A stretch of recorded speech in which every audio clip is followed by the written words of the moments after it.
A comunicação celular sempre foi um amontoado de siglas, desde os antigos CDMA, TDMA, passando pelo 2G, 3G e agora 4G. Veja como essa história se desenrolou e confira o que vem por aí.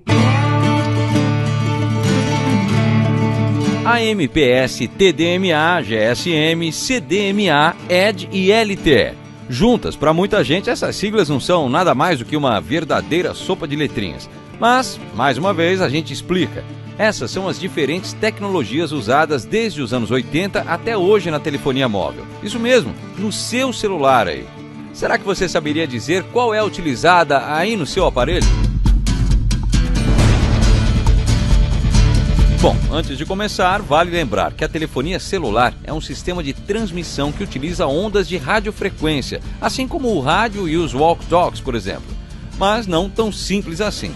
Uma rede de telefonia celular divide determinada área geográfica em células. Cada célula possui uma estação rádio base formada por antenas com receptores e emissores de sinal e ligada a uma central telefônica. É com essas estações que os telefones se comunicam na hora de fazer ou receber uma chamada. Agora, vamos conhecer as diferentes tecnologias que permitem essa comunicação.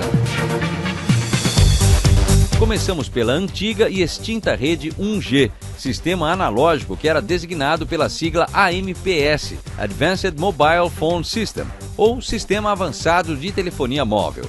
Utilizado pela primeira vez comercialmente em 1983, o AMPS operava na frequência de 850 MHz e foi desenvolvido originalmente apenas para o serviço de transmissão de voz. Já em uma fase seguinte, no 2G, surgiu o TDMA, sigla para Time Division Multiple Access, ou acesso múltiplo por divisão de tempo. A tecnologia digital operava em duas faixas de frequência, nos 800 e nos 1900 MHz. Utilizando banda estreita, o sinal de voz era convertido para digital e comprimido, assim ocupando menos espaço e permitindo um número 3 vezes maior do que o antigo AMPS. Sistemas TDMA foram muito utilizados a partir da década de 90. Ainda de segunda geração, o GSM, sigla para Global System Mobile Communications, ou Sistema Global de Comunicações Móveis, funcionava de maneira bastante parecida ao TDMA, inclusive em frequências próximas, 900 e 1800 MHz. O que mudou foi o uso da criptografia para tornar as ligações mais seguras. Mais do que isso, a tecnologia GSM introduziu os cartões SIM, os famosos chips que guardam as informações do telefone. A última tecnologia da geração 2G foi o CDMA, Code Division Multiple Access, ou acesso múltiplo por divisão de código. Diferente do TDMA e do GSM, o CDMA funciona em banda larga.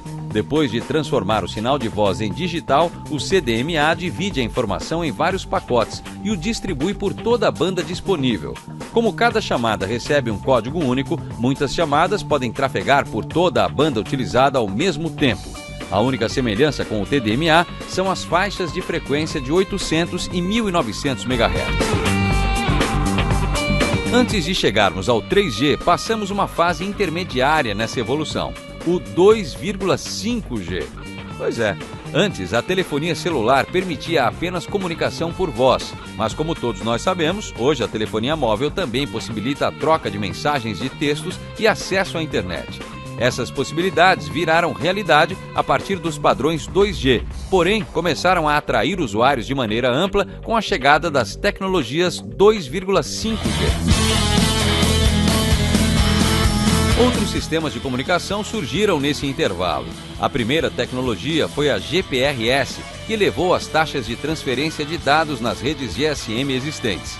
Ela permite o transporte de dados por pacotes, oferecendo uma taxa de transferência de dados que, na teoria, poderia ultrapassar a marca dos 170 kbps, kilobits por segundo, mas normalmente não chega aos 80 kbps. O foco do GPRS é a transferência de dados, a conexão com a internet, graças à sua compatibilidade com o protocolo IP.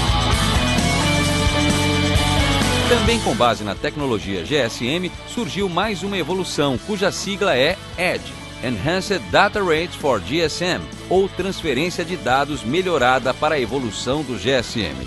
As características são muito similares às especificações do GPRS, inclusive na utilização de múltiplos slots nas conexões.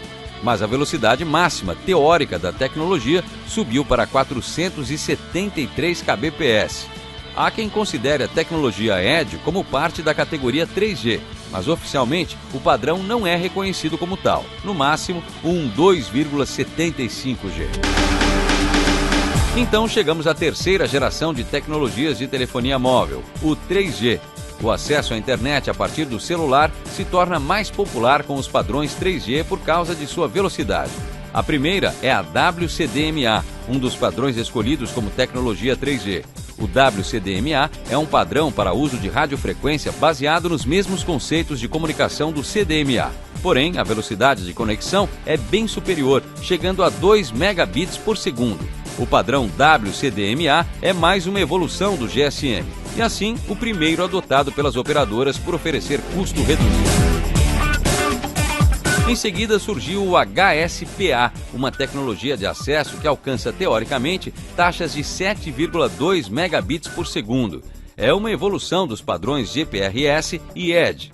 Outra vantagem foi a possibilidade de suportar uma quantidade muito maior de usuários.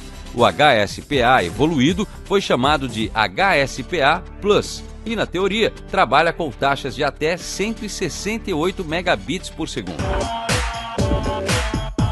Além de taxas maiores de transferência de dados, o HSPA Plus também oferece menor tempo para o estabelecimento de chamadas, capacidade para uso de VoIP, melhor suporte a aplicações que exigem grandes quantidades de informações e, ainda assim, aproveitando toda a estrutura já existente do padrão HSPA.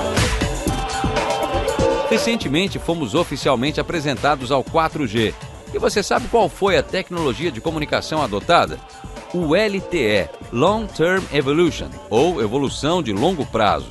O LTE chama a atenção pelas velocidades, podendo chegar a taxas de 300 megabits por segundo. Outro fator importante é a frequência do canal. Quanto maior a frequência disponível, maior é a taxa de transferência de dados. Ainda que o LTE se apresente como um padrão muito avançado, já se fala em LTE Advanced. A expectativa é de que essa variação possa oferecer taxas de até 1 gigabit por segundo. O LTE pode funcionar com várias faixas de frequência. No Brasil, por exemplo, a tecnologia, quando estiver em funcionamento, deverá trabalhar com a faixa de 2,5 GHz. Bom, depois de tantas siglas, agora você certamente vai entender melhor o que as operadoras oferecem. Qualquer dúvida, deixe seus comentários, hein? Participe e faça parte, você também, da maior comunidade de tecnologia do Brasil.